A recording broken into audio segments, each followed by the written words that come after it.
Hello, it's Friday, April 24th, and it would be a B day if we were still in school. For today's video, I want to propose a little activity here that for some reason I'm calling Operation Reach Out. I think because Operation makes things sound cooler and more official. I don't know. So here's the deal. This past week, I had my students working on a little assignment that involved them identifying problems that families are facing given this global pandemic, and they had to propose a solution. And one of my students pointed out that a big problem that a lot of people her age are facing is that they don't have those communications with friends that they used to. And she said that yes, you can still reach out to friends with social media, but some people don't have social media. And it got me thinking, and what I started to wonder was how many people haven't had any real communication with friends or peers that they used to have on a daily basis. So here's what I think we should try to do. I want you to think about peers from school, friends that you had that you would talk to in the hall. Maybe you had lockers next to each other. Maybe you shared a lot of classes together. Maybe in the cafeteria, you were always talking. And think about people you haven't heard from in a couple of weeks now. And I'd like you to try to reach out and just drop a line and say, hey, how are you? Just checking in, wanted to see how you're doing. And that's it, right? That simple act is incredibly powerful for people, right? The fact that someone takes the time to do that can make another person feel incredibly important and cared for. And right now, that is incredibly needed. So think about doing that. Think about someone you haven't heard from. Now, there's some things to think about with this on top of all of that, because that student who brought that idea up mentioned that not all students have access to social media. She pointed out that, before all of this happened, a lot of students relied on places like the library to get access to the internet.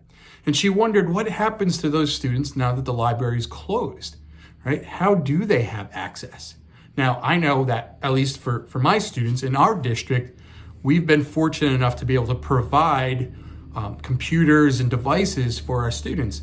But those are really for academic reasons, and they probably lack a lot of the social media abilities that students counted on for communications.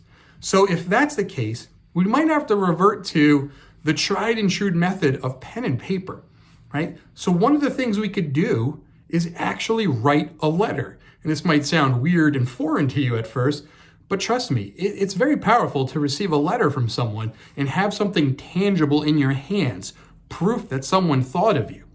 So let's think about this, right? If you know someone that you haven't heard from, right? Someone that you used to talk to a lot, try to reach out to them through digital means. But if you know that they don't have access to that, or if you haven't been able to be successful with those digital means, let's try writing a letter, a physical letter. Now, there's a couple of issues here, right? Do you have access to stamps or envelopes? Do you even know their address? This is where I hopefully can be of assistance, at least for my students, right? If you take a picture, right, a literal picture with your phone of the handwritten letter you've made, I can print that out. And I know it might seem weird, but it's important to actually have your physical handwriting. And then I can mail that out for you. Because of where I work and because of my access to school administration and our administrators in the building, we can get those addresses and we can mail things to those students. And it might be a great thing to do to get that for them. And I think we should give that a shot, right? Be able to mail a letter out and get that contact with people. I think that would be incredibly powerful. Now, a couple of things. I don't want anybody to do anything they wouldn't feel comfortable with doing, right? And I would never want you to do something that you feel could put you, at risk or harm, right? So of course, only contact people you feel comfortable with. And, that should be pretty obvious. So think about doing this, right? Make a list of people you haven't heard from. And if you need more guidance, reach out to me, reach out to any of your other teachers, and let's see if we can reach out and make contact with people we haven't heard from and maybe brighten someone's day. I think we need a little bit more of that. Let's give it a shot. Until next time, I hope we hear from people. Be good.